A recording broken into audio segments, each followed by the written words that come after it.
है रामचरित चितलाना, कभी ना भूलाना, ये जीवन दो दिन का।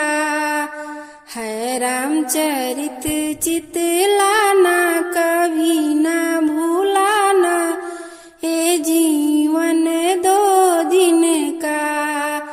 जीवन के पथ पर कागज के टुकड़ा, जीवन के पथ पर कागज के टुकड़ा, हवा लगत उड़ जाला, कभी ना भुलाना, ये जीवन दो दिन का।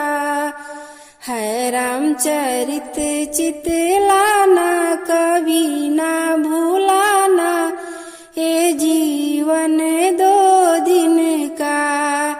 जीवन के पथ पर मिट्टी का ढेला, जीवन के पथ पर मिट्टी का ढेला, बूंदा परत गल जाला, कभी ना भूलाना, ये जीवन दो दिन का।